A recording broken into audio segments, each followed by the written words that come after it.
Hello.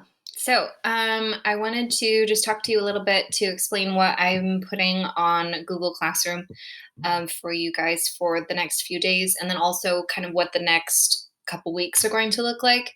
It's going to look like a lot um, because I'm having you watch a lot of the play, so you get an idea of what's happening. Because, like I said, plays were written to be performed and so that the audience can see it and see actors becoming characters and understanding their emotions from how they say lines and what they're doing on stage. And so it's really hard to get a feel for that um, reading the play, especially if you've never been familiar with it. If you I mean, obviously know the general idea, but there's a lot in this play.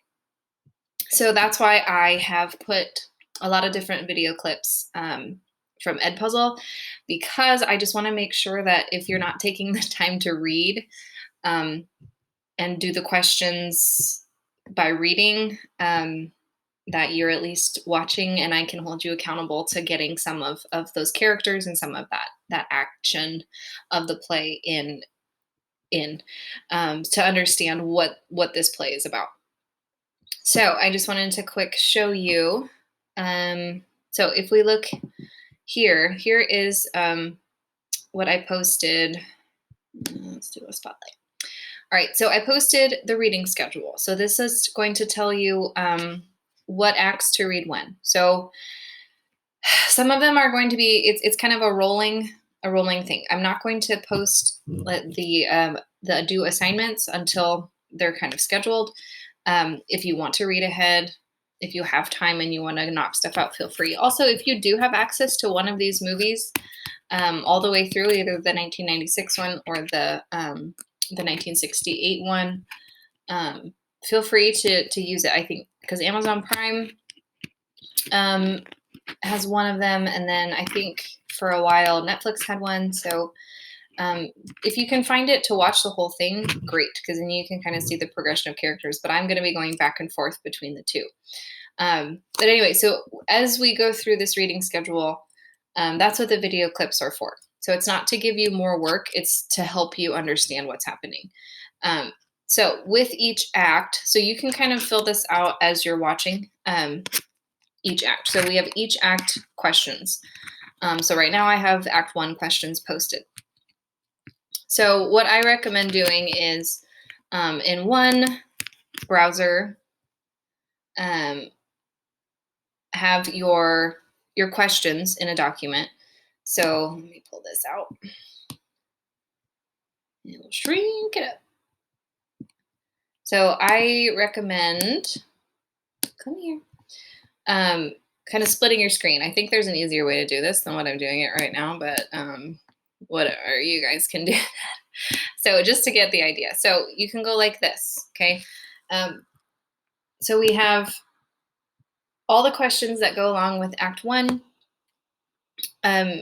here. So you can, and I think yours looks different than mine too, but you can have your questions here, be ready to type as you are watching. So then you can kind of open up your assignment on Edpuzzle to do that. So for example, and I have them labeled for what scene they're in. So start from Act 1, Scene 1, right? And then so I have Act 1, Scene 1, Act 1, Scene 2, into kind of some of Scene 3, and then I have the other version of Act 1, Scene 3, and then Act 1, Scene 4, part of that one, and then Act 1, Scene 5. So there are some questions that go in between these video clips, but this is, again, just to help you get a visual.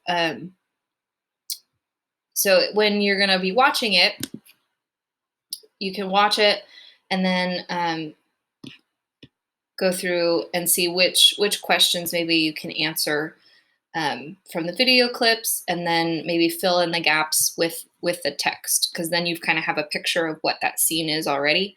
So you can fill in what's happening. Something Benvolio says, something Tybalt says, that's nice to get from the actual video clip. Because again, these are word for word of the Shakespeare text. But then to understand it on your own, that's when you can go back to your No Fear Shakespeare link. And again, to get there, just a refresher. So then once you watch that and you've got some stuff filled out, then you can just open up your table of contents and say, okay, well, that one scene covered a lot of, scene 4 or scene 3. So I really don't have to read scene 3, but I should read more of scene 4. So then you can open up scene 4 and you can kind of see where that starts. Make sure, this is something I forgot to tell you earlier. PetSmart's always trying to get me to buy stuff on here. Go away. Make sure you're reading the descriptions, okay, of what's happening. Because that's, again, with the play, what the actors are doing. So you have to read that to create a mental picture of what they're doing on stage.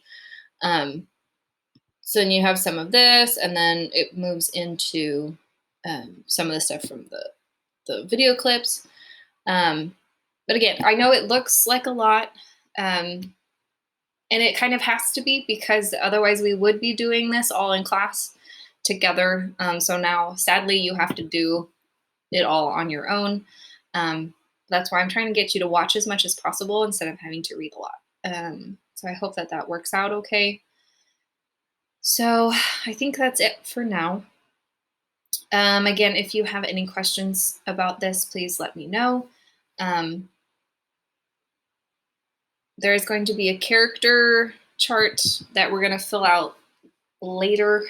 I don't know. It's hard at the end of the school year because I don't want to overwhelm you. But there's also a lot that I want you to understand. So that's kind of the position I'm in.